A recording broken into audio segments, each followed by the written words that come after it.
예. 안녕하세요. 자, 명절은 잘 보내셨어요? 네. 이제 남은 거 뭐 공부만 열심히 하시면 되겠네. 예. 그래서 합격만 하시면 되죠. 자, 또 즐거운 공법을 시작하도록 하겠습니다. 자, 41번 용어 파트입니다. 용어. 예, 용어에 관한 설명이다. 옳은 것은 낫죠. 자, 기억보는 뭐에 대한 설명이에요? 여기 키워드는 토지를 경제적 효율적으로 이용하고 공공복리 증진을 도모하고 중복되지 않게 도시군 관리계획으로 결정한 지역. 이놈을 뭐라 그래요? 용도 지역이라고 하죠. 그래서 용도 지역은 토지의 1차적 규제, 중복되지 않게 관리계획으로 결정한 지역이다. 근데 용도 지구는 지역이 지정되면 그 지역의 제한을 강화 또는 완화요. 용도 지역의 기능을 증진시키기 위해서 그러면 용도 지구에 대한 설명이에요. 용도 지역. 자, 그 다음에 니은번은 도시군 계획사업. 도시군 계획사업은 무슨 사업, 무슨 사업, 무슨 사업이 있어요? 도시군 계획시설 사업, 그리고 도시개발법에 있는 도시개발사업, 그리고 또 무슨 사업? 정비법에 있는 정비사업. 그래서 우리 법 배우는 공법의 3개, 국토계획법, 개발법, 정비법에 있는 사업 3개가 도시군 계획사업입니다. 주택법은 주택건설 사업은 아니죠. 자, 그래 보시고. 그 다음에 디귿번 하수도. 수질 오염 방지 시설, 빗물 저장 및 이용 시설은 환경 기초시설에 속한다. 맞나요? 기반시설이 6개로 나눠지는데 그중에 환경 기초시설, 폐폐 하수 빗물 맞죠? 여기는 맞습니다. 자, 그다음에 1번 성장 관리 계획이란 도시군 계획 수립 대상적 일부에 대해서 느낌이 있네요. 일부에 대해서 기미환하기 위해서 수립하는 계획. 이게 무슨 계획이에요? 지구 단위 계획. 지구 단위 계획이지 성장 관리 계획 그러면 안 되죠. 성장 관리 계획은 성장 관리 계획 구역의 난개발을 방지하기 위해서 수립하는 계획이 성장 관리 계획이에요. 그래서 여기는 지구 단위 계획. 지구 단위 계획은 일부다. 이것을 꼭 기억하시고. 그러면 여기서는 옳은 것은 그랬는데 답은 몇 번이 답이에요? 5번이 답인가요? 디귿번 하나 정리를 하시면 됩니다. 자, 그다음에 42번 문제 볼까요? 네, 도시군 기본계획입니다. 자, 기본계획에 관한 설명이 있다. 옳은 것은 자, 그러면 1번 수립 제외 가능 지역을 물었죠. 자, 그러면 어디에는 시군은 기본계획을 수립하지 않을 수 있어요? 수도권에도 속하지 않고 광역시와도 경계를 같이 하지 않는 인구 얼마? 10만 이하 시군. 10만 이하 시군. 근데 여기서 조심할 것은 꼭 이게 나와야 돼요. 시군의 위치가 수도권에 있거나 광역시와 경계를 같이 하면 생략할 수 없습니다. 자, 그래서 시골에 있는 인구 10만 이하 시군. 그 다음에 2번입니다. 다른 법률에 따른, 저기 이제 포인트. 다른 법률에 따른 지역 지구 등 지정이나 개발계획 수립 등으로 인하여 기본계획 변경이 필요한 경우 토지 적성평가를 생략할 수 있다. 요 지문은 아마 못 보신 지문일 거예요. 우리가 적성평가는 5년 내에 실시됐다면 적성평가 생략할 수 있다. 그건 다 아시죠? 근데 그거 외에 요것도 있습니다. 그래서 요것도 한번 확인해 주십시오라고 해서 낸 거니까 틀렸다고 너무 슬퍼하거나 그러진 마시고 자, 그러니까 다른 법률에 따라 어찌고 저찌고 그러면 토지 적성평가 생략할 수 있다. 자, 그래서 2번이 맞아요. 그래서 5년 내 실시됐다면 적성평가 생략할 수도 있지만 요 지문도 적성평가 생략할 수 있다. 그 다음에 3번은 몇 년마다 타당성 검토해요? 5년마다. 그래서 3년마다 틀렸죠. 자, 그 다음에 4번은 시장 군수가 기본계획을 변경하려면 지방의회 승인을 받아야 한다. 절차 물어봤죠? 기본계획은 수립 변경은 기공지수 여기까지가 수립 단계고 승인은 협의심의 거쳐 승인하잖아요. 그래서 시장 군수는 기본계획 변경하면 누구한테 승인을 받아야 돼? 도지사한테. 그럼 지방의회는 뭐 합니까? 변경할 때 지방의회 의견을 청취하죠. 그래서 지방의회 의견 청취해서 수립하고 수립해서 승인 신청하면 도지사가 협의심의 거쳐서 승인하죠. 지방의회가 승인한다 이러면 안 돼요. 그래서 지방의회는 의견 청취 그리고 승인은 도지사 승인 이렇게 기억하시고 그 다음에 5번은 시정군수는 대령이 정하는 바에 따라 기본계획 수립 기준을 정한다. 어디다 틀렸어요? 예, 시장군수가 기준을 정해? 기준 시장군수는 수립만 하지? 기준은 누가 정해요? 국장이에요. 국장은 대령이 정하는 바에 따라 기본계획 수립 기준을 정한다. 그래서 계획의 기준 나오면 국장 이렇게 기억을 딱 하셔야죠. 예, 답은 2번이 답이에요. 자, 그렇게 보시고 43번. 자, 43번이 많이 틀렸네요. 도시군 관리계획에 관한 설명이다. 틀린 것은 났어요. 자, 관리계획. 1번 산업유통개발진흥지구 지정. 주민이 제한할 수 있나요? 근데 산업유통개발진흥지구 지정을 제한할 때는 다음 요건을 모두 갖춰라. 그래서 면적은 1만 제곱미터 이상 3만 미만이고 산업유통개발진흥지구 지정을 제한할 수 있는 지역은 어느 지역이에요? 개발행위 발생 가능성이 높은 유보용도죠. 그래서 자연녹지적, 계획관리적, 생산관리지역이어야 된다. 여기는 맞는 문장입니다. 자, 그 다음에 산업유통개발지구 지정 제한할 수 있는 지역 기억하시고 그 다음에 또 두 번째는 도시적 축소에 따른 축소 나왔네. 축소 나오면 뭐예요? 예, 절차를 생략할 수 있다. 축소에 따른 용도 지역이나 용도 지구나 용도 구역이나 지구 단위 계획 구역을 변경하는 것은 이방권자는 주민의 의견 청취를 생략할 수 있고 결정권자는 협의 심의를 생략할 수 있어요. 그러니까 협의 거치지 않고 관리계획을 변경할 수 있다. 여기도 맞습니다. 축소에 따른 변경은 경미한 변경이다. 경미는 절차를 생략할 수 있다. 이렇게 기억하시고. 그 다음에 3번은 관리계획 위반 시 주민의 의견을 청취하는데 관리계획 위반할 때 주민의 의견 청취하죠. 그런데 주민 의견 청취에 필요한 사항은 대령이 정하는 기준에 따라 조례로 정한다. 자, 여기서 조심할 것은 기준이란 관리계획의 수립 기준은 도시군 관리계획 수립 기준은 국장이 정하죠. 그런데 여기서는 관리계획의 수립 기준을 정한 게 물어본 게 아니라 관리계획을 위반할 때 주민의 의견 청취하잖아요. 그 주민 의견 청취에 필요한 세부적 사항에 대한 기준은 니들 조례로 정해라. 맞습니다. 그래서 주민의 의견 청취는 조례로 정해라. 여기 맞는 지문이죠. 그 다음에 4번도 너무너무 시험 지문에 잘 나왔던 거. 자, 관리계획 결정은 언제 효력이 발생한다고요? 지용도면을 뭐한 날? 고시한 날. 여기 다음 날이라고 잘 물어보니까 기억하셔야 돼요. 지용도면을 고시한 날부터 효력이 발생. 효력이 발생한다는 말이 무슨 말이에요? 그 지용도면을 고시한 날부터 행위 제한이 추가된다. 그런데 5번 관리계획 결정 전에 이미 인허가 받아서 사업에 착수했으면 그건 어떻게 합니까? 그것은 기득권보 경과조치 인정하죠. 그래서 행위 제한 적용하지 않잖아요. 그래서 착수한 경우에는 여기에 있는 결정고시일로부터 30일 이내에 그 사업 내용을 신고하고 계속할 수 있다. 어디다 틀렸어요? 우리 국도계획법에서는 착수하면 원칙은 별도의 인가 허가 신고 없이 그냥 모른 척하고 계속 공사하죠. 그래서 관리 결정과 상관없이 착수했다면 별도의 인가 허가 신고 없이 계속 공사할 수 있어요. 다만 여러분 땅에 결정된 내용이 시가와 조정구역이거나 수산자원보호구역이다. 결정의 내용이. 그럴 때는 뭐 한다?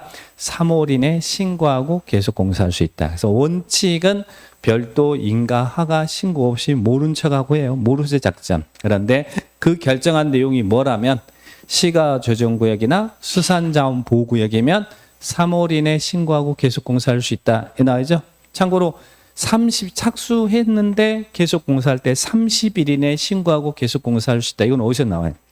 도시개발구역 정비구역에서 나오죠. 개발법 개발구역 지정되면 그때는 구역 지정 이전에 이미 인허가 받아 착수했으면 계속 공사할 수 있는데 다만 개발구역 정비구역에서는 30일 이내 신고하고 계속 공사할 수 있다. 그래서 기득권 보호, 국도계획법은 이게 원칙이에요. 이게 원칙. 그런데 그 결정한 내용이 시가조정구역, 수산자원보호구역이면 3월 이내 신고하고, 그래서 30일은 안 나와요. 30일은 개발법, 정비법에서 나온다. 이렇게 기억하셔야죠. 답은 몇 번이 답이냐면 5번이 답이다. 기득권 보호. 그래서 여기 있는 지문들 다 이해해 주시면 되겠고요.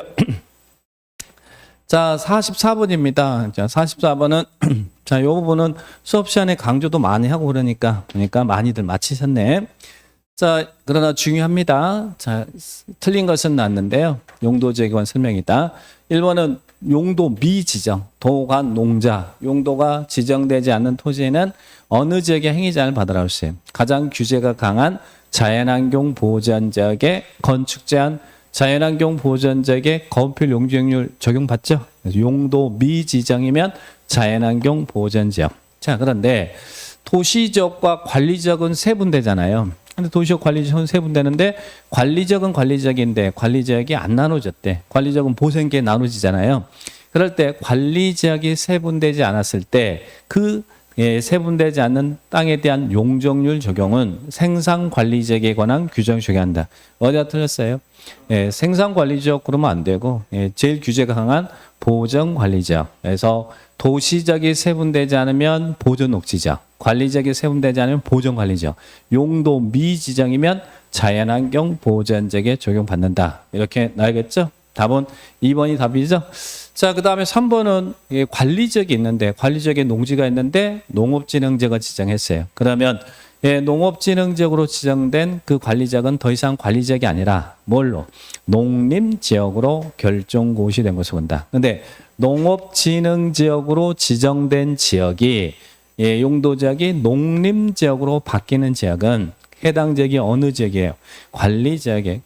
자연환경보전지역에 농업진흥지역이 지정됐다고 해서 그 자연환경보전지역이 농림지역으로 바뀌지는 않습니다. 그러니까 관리지역에 농업진흥지역이 지정되면 그 관리지역은 더 이상 관리지역이 아니라 농림지역으로 결정고시된 것입니다. 그리고 또 4번은 공유시면 매립이죠. 바다가 육지라면. 근데 매립 목적이 이웃하고 용도지역의 내용과 다르대. 다르면 어떻게 돼요? 그때는 특례를 인정하지 않죠. 도시군 관리계획으로 결정해서 이 지역이 무슨 지역이다 지정하죠.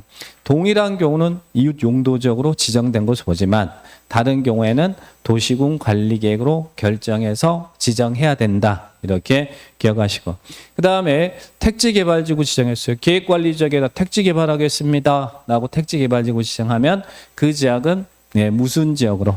도시지역으로 결정고시된 것입니다. 그래서 도시지역으로 결정고시된 특례 5가지 특례 있죠. 그래서 꼭 기억해 주셔야 돼. 자, 이렇게 봅니다. 답은 2번이 답이죠. 자, 이렇게 보시고. 그 다음에 45번 문제입니다. 45번. 용적률입니다. 자, 용적률. 자, 용적률 이제는 외우셔야 됩니다. 외우셔야 돼. 거음표 용적률. 미루고도 그러다가 나중에 진짜 시험 끝나고 다시 외우는 수가 있어요. 자, 그러니까 지금부터 이제 외우셔야 돼. 자, 근데 용적률 제일 잘 나오는 거 요 3개. 이 3개는 꼭 필수적으로 알아두시고. 준주거적의 용적률이 높아요. 준공업적의 용적률이 높아요. 준주거적의 맥스 500, 준공업적은 공업적의 맥스 400. 그래서 준주거적이 높다. 그리고 비도시적의 용적률은 80인데 계획관리지역만 100이다. 이 3개는 반드시 기억해 놓으세요. 용적률 물어볼 때 이 항상 3개는 꼭 나오니까. 자, 그러면 용도지역 그 용적률 최대 한도를 나타낸 것으로 틀린 것은 이 기억번 준주거적은 용적률이 500% 이하다. 맞나요? 주거적인 맥스 기억하셔야죠. 그리고 준공업적은 용적률이 400%다. 공업적의 최대 맥스는 400이죠. 맞죠? 자연녹지적의 용적률은 100%다. 보존녹지는 80, 자연녹지, 생산녹지는 100 맞죠? 이종 일반 주거적은 얼마예요? 우리 100, 150, 200, 250, 300. 그래서 3종이 300이니까 플러스 50씩 증가했으니까 2종 일반 주거적은 250 맞죠? 유통상업적은 어떻게 했어요? 우리 상업적은 중일 요건에서 1500에서 마이너스 200씩 감사라고 했죠? 1500, 1300, 1100, 900. 중일 유군. 그러면 유통상업적은 중일 유군. 세 번째잖아요. 1500, 1300, 1100, 900. 그러니까 이건 얼마예요? 1100 이렇게 정리하셔야죠. 그래서 용적률 외우셔야 돼. 자, 외우셔야 됩니다. 미루지 마세요. 이것은 안 외우시면 나 게을러 이런 거예요. 자, 그러니까 꼭 외우시고. 그 다음에 답은 몇 번이 답이에요? 자, 답은 5번이다. 이렇게 기억을 딱 하시고. 그 다음에 46번 용도지구입니다. 자, 용도지구 9개 있죠. 경광보치개, 방구복특. 그중에 경관지구는 경관을 보존할 필요가 있는데 경관지구는 어떻게 세분해요? 자연경관지구, 시가지 경관지구, 특화경관지구. 자, 그럼 이 특화경관지구는 어떻게 정리해요? 뭐가 나오면 특화경관지구야? 특별한 경관. 특별한 경관 그러면 특화경관지구 이렇게 딱 키워드 잡으세요. 특별한 수변이나 문화재가 있는 주변 경관 등 이런 특별한 경관을 보존할 필요가 있다. 그러면 특화경관지구 맞죠? 자, 그 다음에 보호지구. 보호지구는 세분하죠. 자, 문화재, 중요시설물, 생태계를 보존할 필요가 있을 때 필요한 지구가 보호지구인데 보호지구는 어떻게 세분해요? 역중생, 중학생이 역으로 갔다 말랐고 집에 갈랐고 그죠? 역중생, 역사문화, 환경보호지구, 중요시설물 보호지구, 생태계 보호지구, 역중생 색깔을 딱 하시 바랍니다. 자, 맞고요.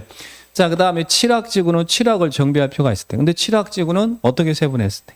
자연칠학지구, 집단칠학지구. 그 중에 개발 제한구역에, 즉 그린벨트 안에 칠학을 정비할 필요가 있을 때 필요한 지구는 자연칠학지구예요, 집단칠학지구예요? 집단칠학지구. 그리고 녹지적, 관리적, 농림적, 자연환경 보전적의 칠학을 정비할 필요가 있을 때 필요한 지구는 자연칠학지구. 그래서 칠학지구는 자집 나눠지죠. 근데 그것도 잘 물어보니까 그러면 여기는 집단칠학지구 맞습니까? 그래서 계집. 그래서 집단칠학지구는 개발제한구역에 칠학을 정비할 필요가 있을 때. 그 다음에 4번 시도지사, 대도시장은 일반 상업적의 복합용도지구 지정할 수 있다. 복합용도지구란 것은 복합적인 토지용을 도모하고 특정 시설의 입지를 완화할 필요가 있을 때 필요한 지구잖아요. 그러면 복합용도지구는 어디다 지정한다고 했어요? 일반 상업적의 작년에 유통상업적의 복합용도지구 지정할 수 있다. 이 시험에 이렇게 나왔는데 틀렸죠? 어디? 복합용도지구는 3개죠. 어디? 주거지역 중 일반 주거지역. 그리고 공업지역 중 일반 공업지역, 그리고 관리지역 중 계획관리지역에 지정해요. 상업적의 복합용도지구 지정할 수 있다 이러면 안 돼요. 기억하셔야 돼. 일반 주거지역, 일반 공업지역, 계획관리지역에 복합적인 토지 이용을 도모하기 위해서 복합용도지구를 지정할 수 있죠. 그래서 답은 여기는 4번이 틀렸습니다. 복합용도지구 지정. 그 다음에 특정용도 제한지구는 뭐 생각하셔야 돼? 특정용, 주거, 교육, 청소년 보호를 위해서. 그러면 주거, 교육, 청소년 보호를 하려면 특정 시설의 입지를 제한하겠어요? 완화하겠어요? 제한. 그래서 특정 시설의 입지 완화 그러면 복합용도지구. 특정 시설의 입지 제한 그러면 특정용도 제한지구. 특정 이런 지종 목적을 기억하셔야 됩니다. 특정 시설의 입지 제한 그러면 특정 용도 제한지구 이렇게 기억하셔야죠. 자, 그러면 여기는 답은 4번이 답이죠. 자, 정리하시고 자, 47번. 자, 47번이 제일 많이 틀렸네요. 뭐 정답률이 17%네. 자, 그러면 자, 이게 종합형의 문제죠. 자, 작년에도 이런 종합형의 지역지구 구역에 대한 종합적인 문제. 자, 위험. 용도 지역, 용도 지구, 용도 구역에 관한 설명입니다. 옳은 것은 나왔어요. 자, 기억번 1번. 용도 지역은 하나 토지에 둘 이상 중복하여 지정할 수 있으나 용도 지구는 서로 중복되지 아니하게 지정한다. 자, 어떻게 틀렸어요? 용도 지역은 중복 지정이 안 되고, 그래서 용도 지역이 뭐 주거지역, 상업지역, 공업지역 중복 지정 안 되고, 용도 지구는 끼리끼리 중복 지정될 수 있죠. 그래서 용도 지역은 중복이 안 되고, 용도 지구는 중복 지정됩니다. 바뀌었습니다. 그래서 우리 용도 지역은 중복되지 않게 도시군 관리계획으로 정한다고 그랬죠. 근데 지구는 중복이에요. 그래서 여기 땅에 방화지구이면서 또 여기다가 고도지구 이렇게 용도지구는 중복 지정될 수 있어요. 그러니까 여기는 틀렸고. 자, 그 다음에 2번 세부 용도적으로 지정되지 않는 관리지역의 용적률을 정할 때 법령상 기준은 50% 이상 80% 이하다. 자, 용도가 세분되지 않았을 때 관리지역은 어느 관리지역이 좀 받으라고 했어요? 보존 관리지역의 건축 제한 그리고 보정 관리지역의 건필 용적률 적용하잖아요. 그러면 보존 관리지역의 용적률이 얼마입니까? 물어본 것이죠. 그러면 최소 50은 최소 최대를 기억하시면 되죠. 보존 관리는 용적률이 얼마예요? 80%. 그러니까 보존 관리지역의 용적률 적용하니까 50, 80 맞습니다. 자, 2번 맞고.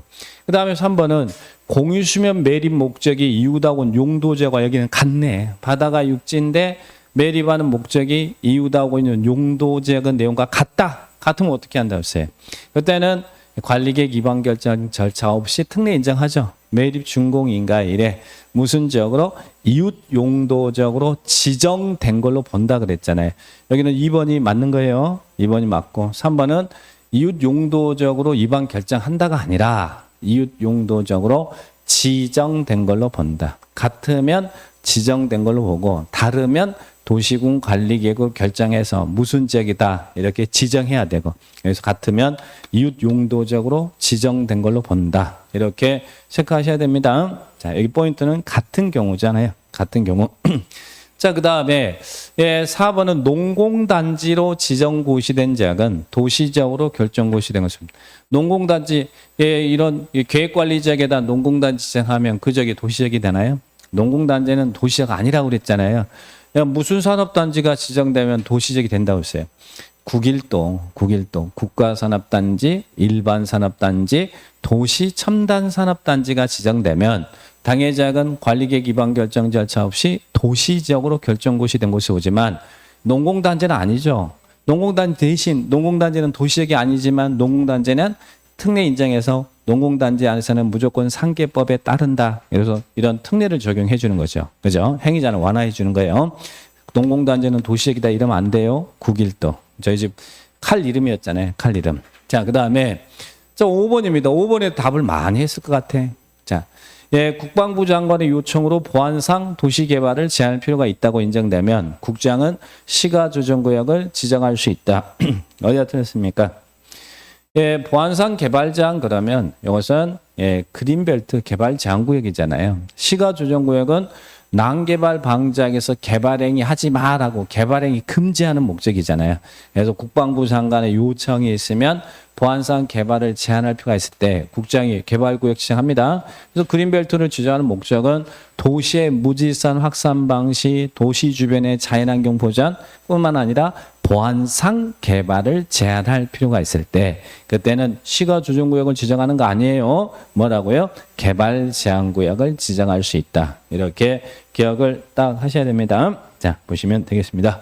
자, 그래서 답은 2번이에요. 미지정, 미세분. 그래서 이런 부분들 어떻게 행위자를 받는지 기억하시고, 그래서 이렇게 구체적으로 보존관리지역 이렇게 나오면 맞는데 용적률을 이렇게 물어보면 틀리면 안 돼요. 보존관리지역의 용적률은 80이다. 최소 50, 최대 80. 이렇게 기억하시고. 자, 그 다음에 48번 도시군 계획시설 사업. 도시군 계획시설 사업. 자, 이 시설 사업도 여러 번 지금 다루고 있는데 도시군 계획 시설 사업에 관한 설명 중 틀린 것은 나왔어요. 자, 1번. 도시군 계획 시설 사업의 시행자는 도시군 계획 시설에 필요한 토지 등을 수용하거나 사용할 수 있다. 시행자에게는 토지 등의 수용 사용권이 인정돼요. 그러니까 도시군 계획 시설 사업이 수용 방식이니까 수용 사용권 인정한다. 다만 여기서 이제 인접한 토지 등 나오면 일시 사용할 수 있다. 인접 없으면 시행자는 토지 등의 수용 사용권 인정합니다. 자, 맞고. 그다음에 2번은 도지사는 광역도시계 관련된 경우 관계시장 운수 의견을 들어서 직접 사업을 시행할 수 있다. 할 수 있나요? 원래는 6명이 하는데 도지사도 할 수 있죠. 어떨 때 광역도시계획과 관련됐을 때 관계된 시장군수 의견을 들어서 직접 할 수 있고 국장은 국가계획과 관련됐을 때 관계된 관할구역의 장의 의견을 들어서 직접 할 수 있어요. 그래서 도지사는 광역도시계획 그리고 국장은 국가계획 관련되면 사업을 시행할 수 있죠. 자, 그 다음에 3번입니다. 자, 3번은 뭐냐면 자, 우리 시설이 여기다 공원 조성하겠습니다라고 관리계획이 결정됐어요. 공원 조성하겠습니다라고 도시군 관리 결정됐어요. 근데 결정됐는데 몇 년 이내 조성 사업을 하지 않으면 이 결정이 효력을 상실하나요? 20년 이내 사업이 시행되지 않으면 20년 이내 미사업 시에는 언제 효력을 잃어요? 그 다음 날 이 공원 조성하겠습니다라는 결정은 효력을 상실하죠. 실효 20년 있죠. 그런데 사업이 시행됐다, 시행되지 않았다 판단 기준은 실시계획 인가가 있었느냐, 실시계획 인가가 없었느냐를 판단한다고 그랬죠. 그러다 보니까 이제 실시계획 작성하고 뭐 그냥 미루고 사업하지 않으면 실효가 적용되지 않으니까 그런 편법을 이용하는 사람이 있어서 우리 법에서는 그 실시계획도 폐지되는 규정이 있다고 그랬죠. 근데 이 실시계획 폐지가 만약에 20년 전에 폐지가 됐다면 실시계획 폐지 규정이 적용돼서 20년 전에 폐지가 됐다면 실효기사는 종전처럼 20년이 되는 날의 다음 날 실효가 적용되지만 실시계획 폐지가 20년 이후에 실시계획이 폐지가 된다면 폐지 규정이 있다면 이때는 실효기사는 언제예요? 이 실시계획이 폐지된 날부터 효력이 발생한다니. 여기는 다음 날 그러면 안 되고 20년 이후에 실시계획이 폐지되면 그 실시계획이 폐지된 날부터 실효가 적용돼요.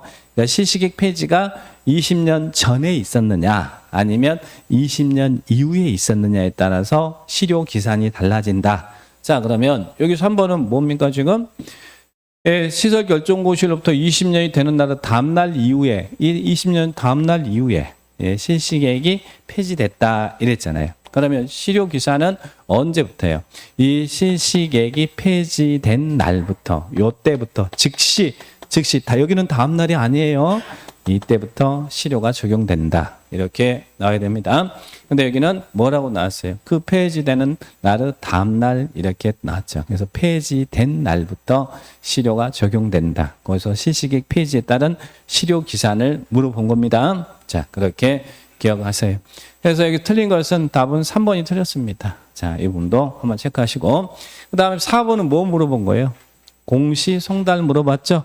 사업을 하는데 주소 고소가 파악이 안 되면 공시함으로써 서류가 송달되는 공시송달도 인정한다는 말 기억나시죠? 자, 여기 맞고.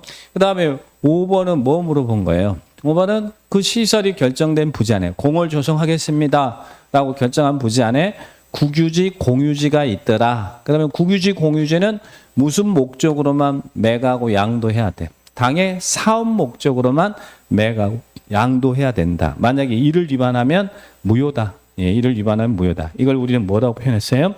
국공유지 처분 제한. 그래서 시설 부지 안에 국유지, 공유지가 있으면 국유지, 공유지는 당의 사업 목적으로만 매각 양도해야 되죠. 이를 위반하면 무효다. 그래서 여기는 국공유지 처분 제한 규정을 물어본 겁니다. 이렇게 기억하시고. 답은 여기는 3번이 틀렸습니다. 자, 그래서 이 부분도 한번 정리를 해 주십시오라고 한 것 낸 겁니다. 자, 48번 문제 이렇게 정리하시고, 그 다음에 49번.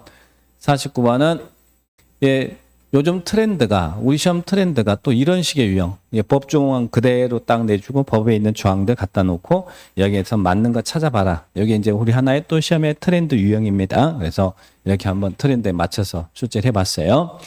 자, 국토계획법 제41조 도시군 계획 시설부지 매수 청구에 관한 법 조문이다.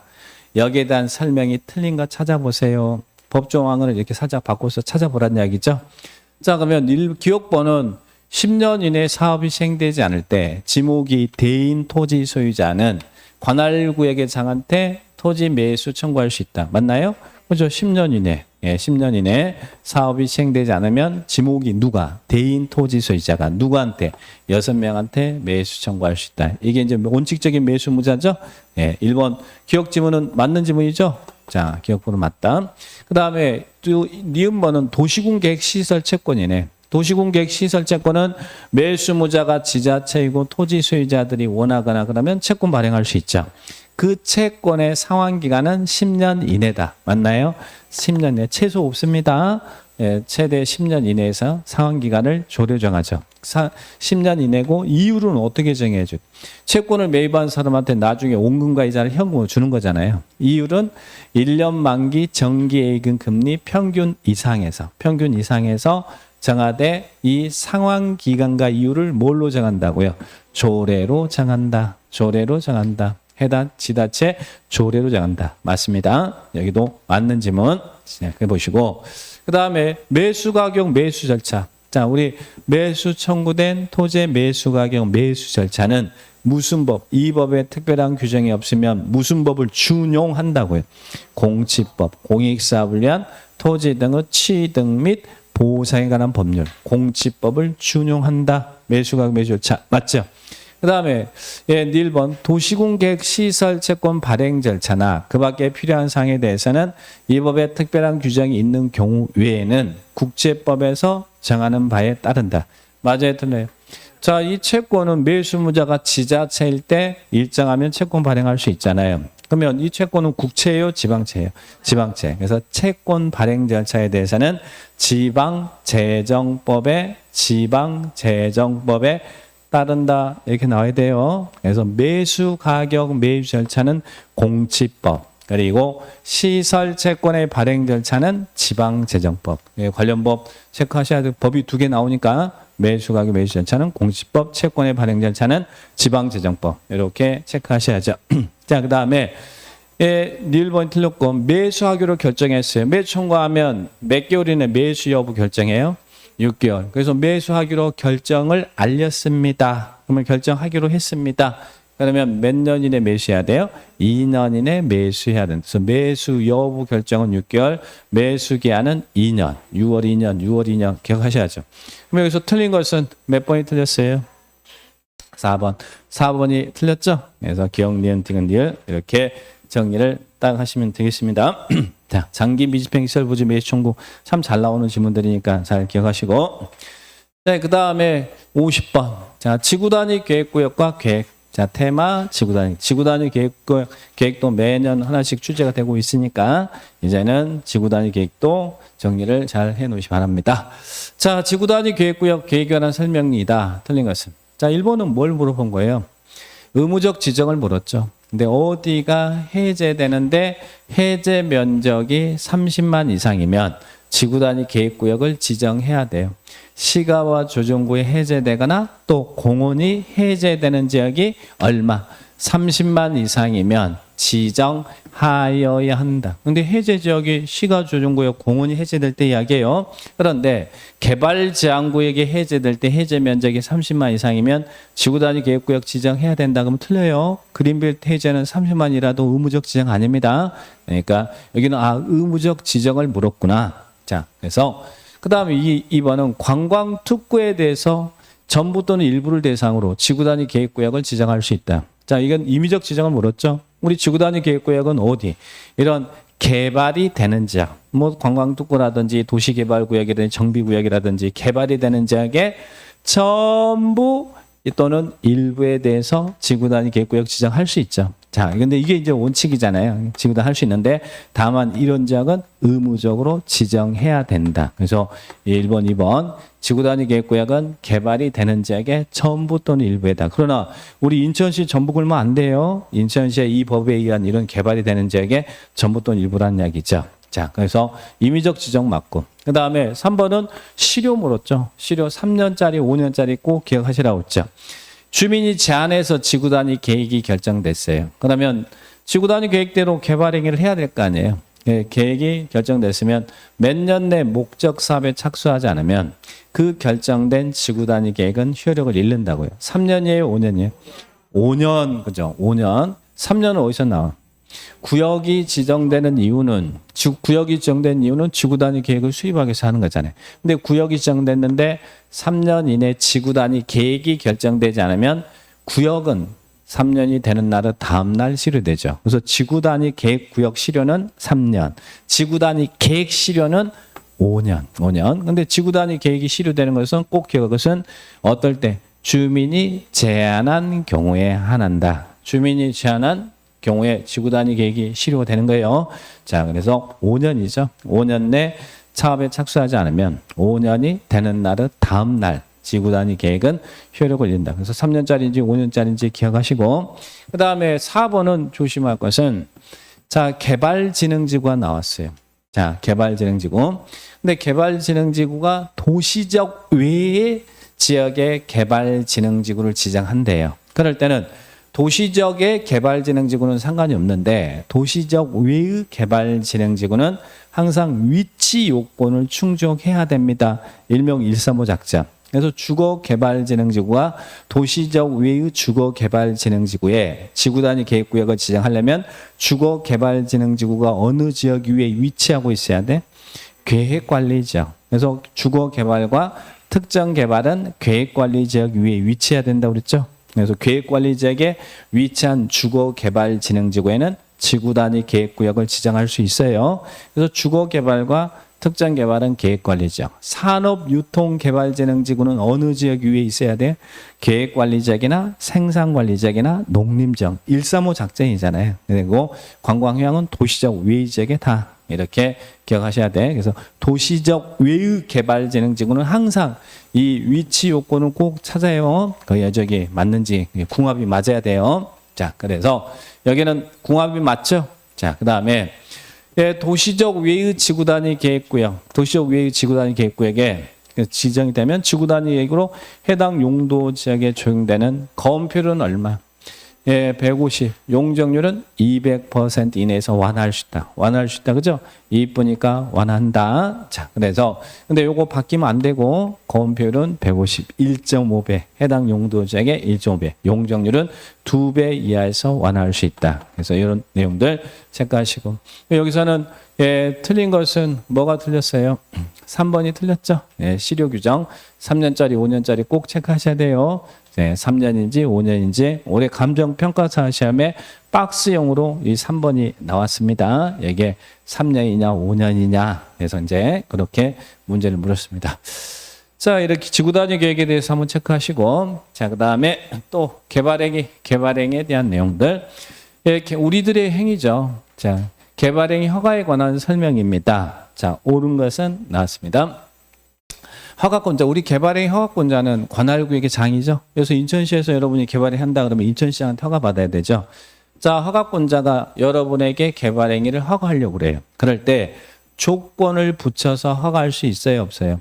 조건을 붙여 허가할 수 있죠. 근데 꼭 기억할 것은 조건부 허가를 할 때는 허가권자는 누구의 의견을 미리 들어야 돼요. 신청한 자의 의견을 들어야 됩니다. 조건부 허가를 할 때는 누구의 의견을 들어야 된다고요? 신청한 자. 여러분의 의견을 들어서 조건부 허가해야 돼. 조건부 허가를 할 때는 신청한 자의 의견을 들어야 된다. 1번이 답입니다. 1번이 맞는 문장이에요. 자, 그러면 2번부터 이제 어디가 틀렸는지 틀린 지문을 잘 이해하셔야죠. 자, 2번. 개발의 허가를 받은 부지 면적을 3% 확대하는 경우에는 별도의 변경 허가를 받지 않아도 된다. 여기 포인트는 확대죠. 허가받은 부지면 3% 확대한대. 그때는 경미한 변경인가요?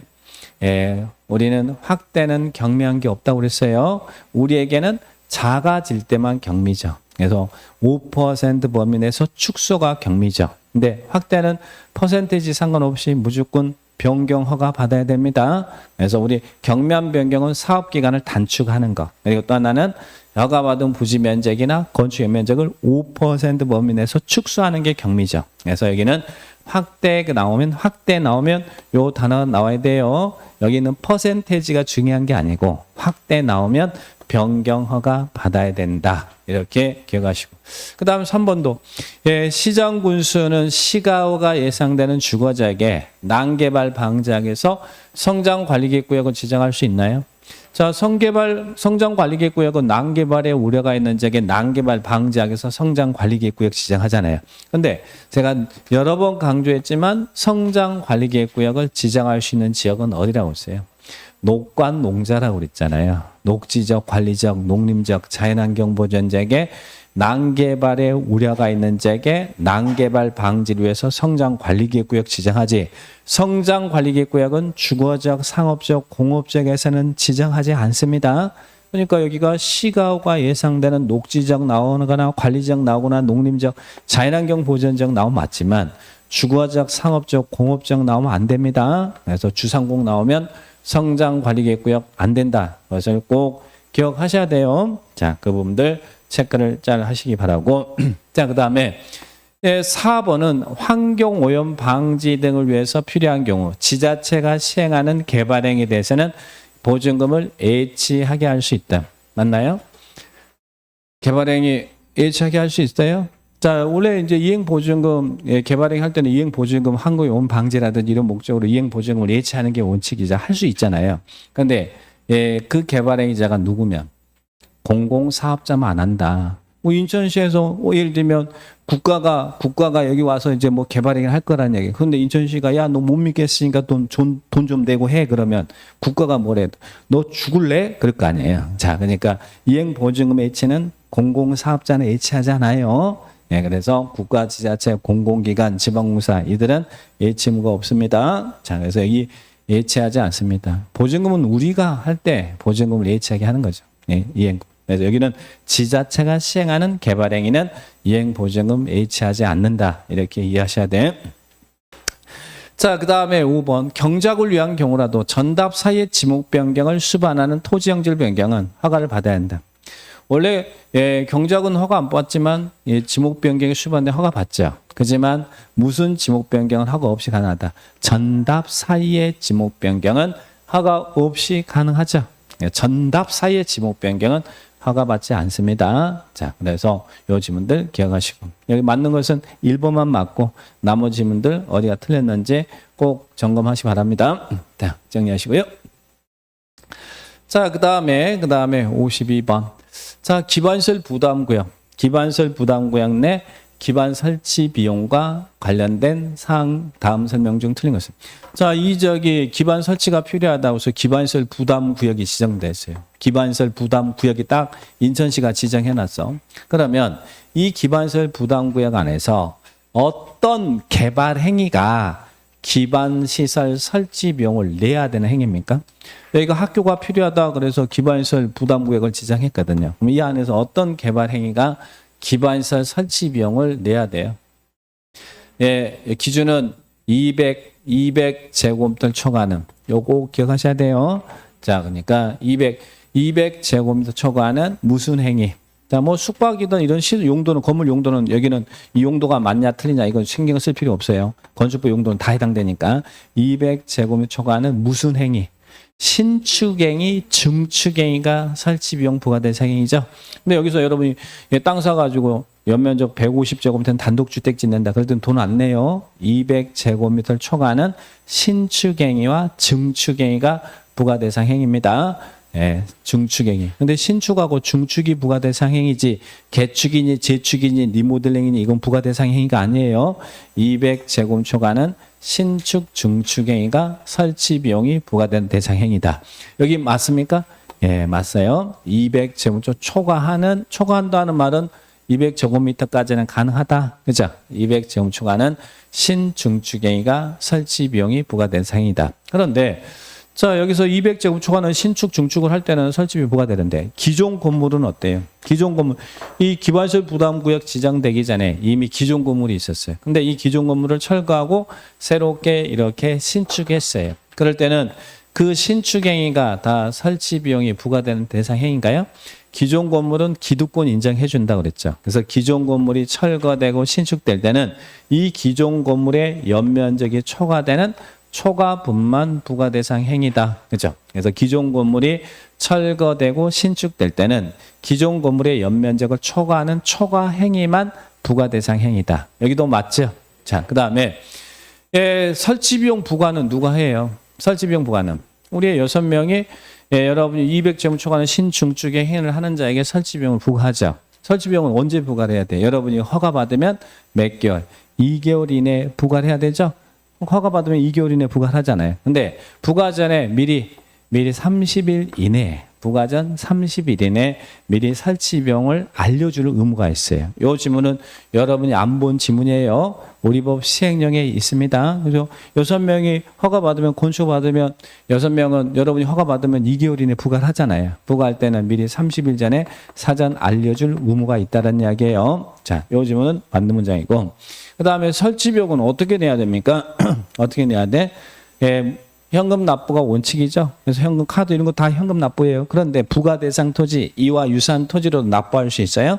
물납도 가능하다. 이 지문도 기억하시고 현금 납부가 원칙이지만 물납도. 그러면 납부무자는 언제까지 내야 됩니까? 허가 받고 2개월 이내에 설치 비용을 납부한다. 여기 이제 부가권자가 우리 6명이 허가 받으면 2개월 이내에 부과를 하는 것이고 부과할 때 미리 이렇게 30일 전에 고시를 해주는 것이고 납부무자는 여러분은 언제까지 내야 돼? 사용 승인 허가받고 건물을 사용하려면 사용 승인 받아야 되잖아요. 사용 승인 신청 시까지 내야 돼요. 그래서 부가 시기하고 납부 시기를 헷갈리면 안 돼요. 부가 시기는 허가권 우리 6명 우리 관할구역의 장이 허가 받으면 여러분이 2개월 이내 부과를 하는 것이고 납부 의무자는 사용 승인 신청 시까지 내야 된다. 그래서 부과 시기와 납부 시기를 절대 헷갈리면 안 됩니다. 자, 이것도 자주 나왔죠.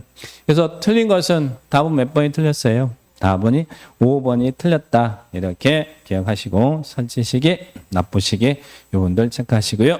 그리고 3번 질문은 우리 법 시행령에 있는 지문인데 여러분이 처음 봤으니까 이런 지문도 있구나 이렇게 체크하시면 되겠습니다. 자, 그 다음에 이제 국토계획법 다 정리하고 그 다음에 도시개발법.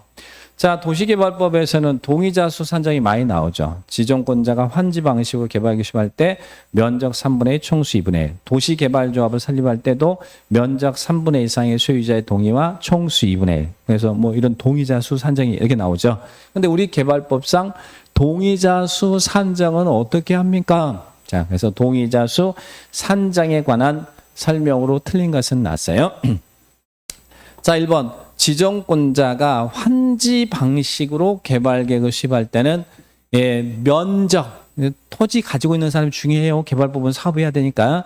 면적 얼마, 3분의 2 이상에 해당하는 토지 소유자와 토지 소유자 총수 얼마, 2분의 1 이상의 동의가 되죠. 지정권자가 환지 방식으로 개발 수립할 때는 3분의 2분의 1 동의가 돼요. 근데 시행자가 누구일 때는 동의를 받을 필요 없다. 국가 지자체일 때는 동의를 받을 필요 없다. 시행자 국가 지자체면 토지 소유자 종이 없이 환지 방식의 개발 계획 수립할 수 있다는 이야기예요. 근데 시행자가 이제 다른 사람일 때가 문제가 되니까 이렇게 동의를 얻어야 된다는 이야기예요. 자, 맞는 문장이죠?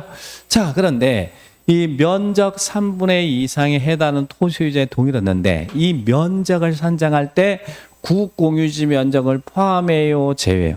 면적 3분의 2라는 숫자가 나올 때는 그 구역 안에 국공유지 면적을 포함합니다. 네, 제외가 아니고 제외는 지자체 등의 시행자가 될 때 2분의 1, 2분의 1이 요청할 때 그때 2분의 1 나올 때 2분의 1 나올 때는 제외. 도시개발법에서 토지 면적 2분의 1 나올 때는 국공유지 제외. 토지 면적 3분의 2 나올 때는 무조건 국공유지 면적 포함. 이렇게 기억합니다. 토지 면적 2분의 1 나올 때는 국공유지 제외. 그리고 토지 면적 3분의 2 나올 때는 국공유지 포함. 이렇게 딱 기억을 해 놓으시기 바랍니다. 자, 그래서 3분의 2 나왔다. 그러면 국공유지 면적 포함한다. 기억하셔요. 자, 여기 포함하여 산정한다. 맞죠? 자, 그 다음에 토지 소유권. 자, 토지 소유자 총수 2분을 얻어야 되는데 그 토지 소유권을 여러 명이 공유하고 있어요. 공유하면 그때는 어떻게 해야 돼요? 공유자 각각을 다 토지 소유자로 봅니까? 아니면 대표 공유자 한 명을 토지 소유자로 봅니까? 공유하더라도 소유권 하나잖아요. 그래서 공유 나오면 뭐라고요? 대표 공유자 한 명. 공유 나오면 한 명이에요. 한 명을 토지 소유자로 본다. 자, 그 다음에 또 제가 동의자 수 산정할 때 냄새 나면 동의자 수에 포함해요? 포함하지 않아요? 포함하죠. 자, 우리 개발구역 지정하기 위해서 주민 의견 청취를 하기 위해서 공고공람해요. 근데 공고공람 후 구분 소유권을 분할하여 토지 소유자 수가 증가됐대.